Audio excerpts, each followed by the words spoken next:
Deputy President David Mabuza has cited tense contestation and the desire to keep the party united as his reasons for declining nomination at the ANC's National Elective Conference. Now, he was nominated from the floor to stand for re-election. Mabuza also reflected on his tenure as the country's deputy president and spoke exclusively to the SABC News at his farm in Barberton, Mpumalanga. Well, the journey has been very long and tedious and uneven, but quite exciting. I've learned a lot in this journey, which has changed my life, the way I see things, and the way I relate to my country.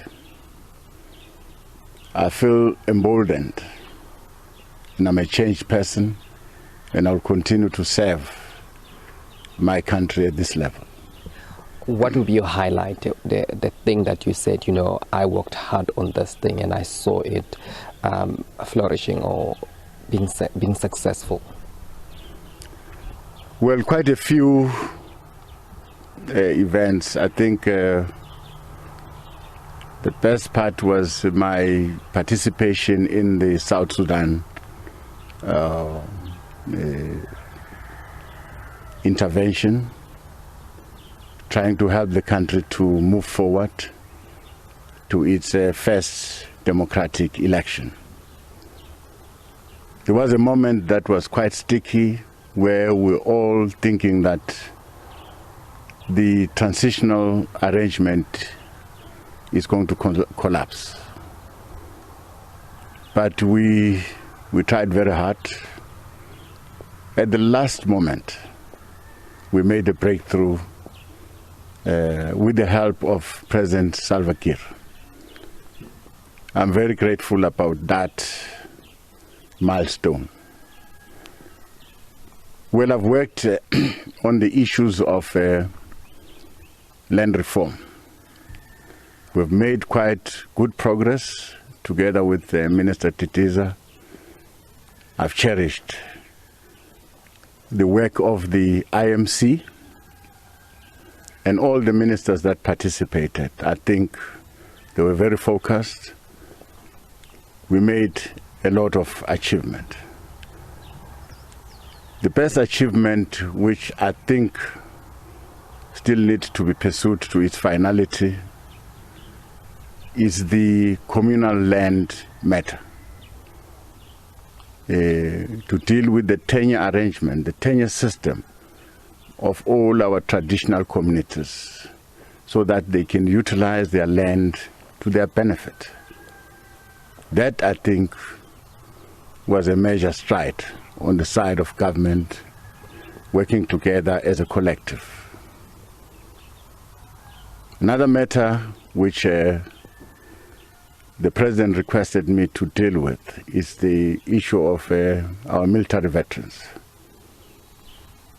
I just realized that as a country, through interactions with these military veterans, I just realized that we have abdicated our responsibility on these very important people who took part of their life and donated it to the liberation struggle. As a country today, we see this new order. This was brought by efforts, the blood of other people who stood up and fight for our liberation. So some of these people are still alive and they are not well off. Their condition is pathetic. We need to try very hard. The democratic government has created a Department of Military Veterans, which the department is not doing well in terms of really looking after the issues affecting military veterans. And I'm sure going forward we're going to make some amendments to the act that creates the department, and some amendments into the services that must accrue to military veterans. So I'm happy that we're on the right track. Well, you can count the number of interventions. Our HIV and AIDS program, very massive.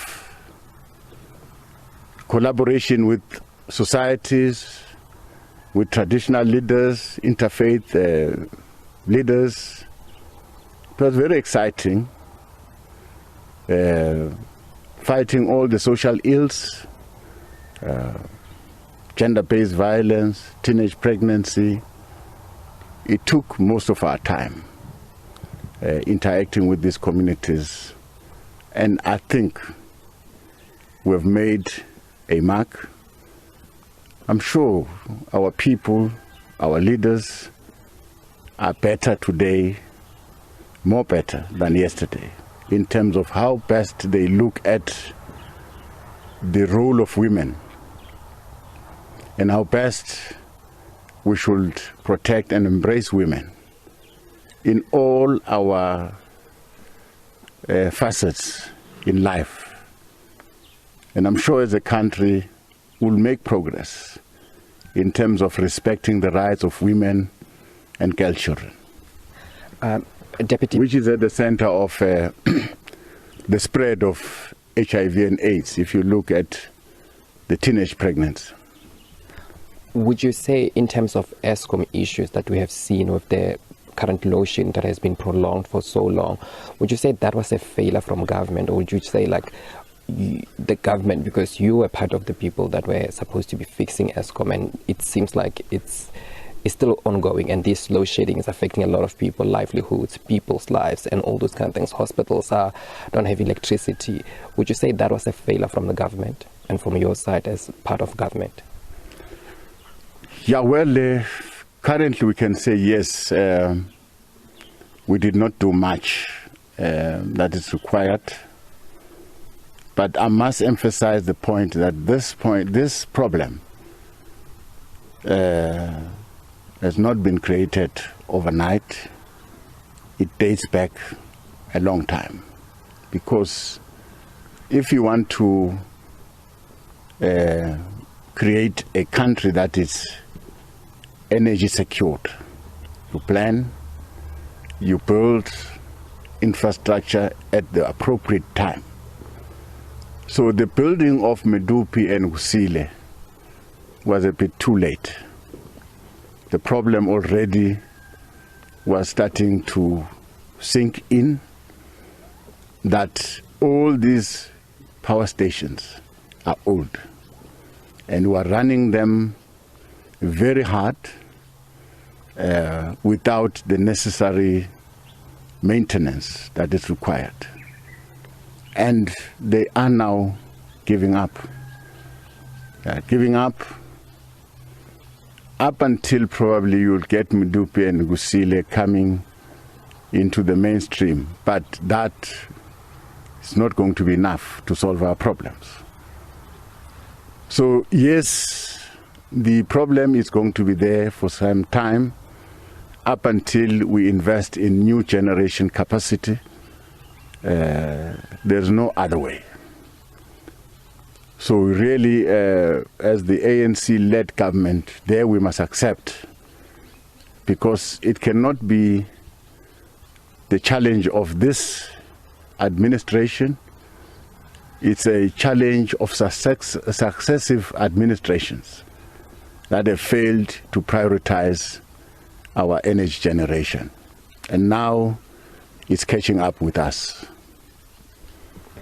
That we saw you at the ANC conference declining the nomination. Why did you decline the nomination, and also what's the plan now going forward about your future?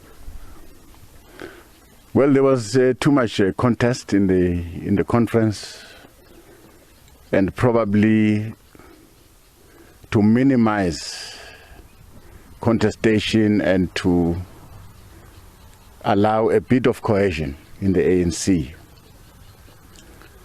We don't just contest for our personal feelings. We contest because we want to add value to the organization. Sitting here, I'm okay with the leadership that has emerged. If well supported, this leadership can take us forward. Now, the biggest challenge that we face is to try and minimize the internal challenges in the ANC, so that we rebuild the ANC, we renew the ANC. So all of us should contribute to that process. In the way we act, in the way we do things, because this ANC is the only instrument in the hands of the poor that can liberate them. So we must be a trusted leadership, we must be a trusted organization, of which, as we speak currently, our people are starting to have doubts about our ability to lead them. And we are going to go back collectively, all of us, to try and rebuild the lost relationship between ourselves and the people. And we're going to explain ourselves. We're going to try and improve on our weaknesses.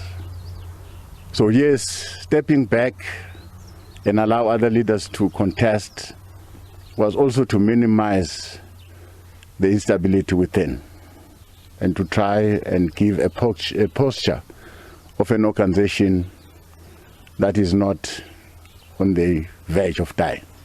Do you think the ANC in the province didn't support you, or do you think there shouldn't be a support from the province because automatically coming from that province? You think maybe the ANC this side didn't support you before the conference, and that's when you decided not to also put your name out there? Support is not automatic and is not religious. I'm sure probably people in the province, they felt that they should support a younger generation to lead the organization, which is also fine. We are in a democratic organization, and we should allow democracy to happen. If we want democracy in the whole country, we must allow democracy within the ANC to flourish. So I don't have qualms with our differences, our views. You will realize there at the conference that there were too many views. But finally, those were zoned down into very few. One view will prevail over many views. And that's the strength of the ANC, which we should appreciate.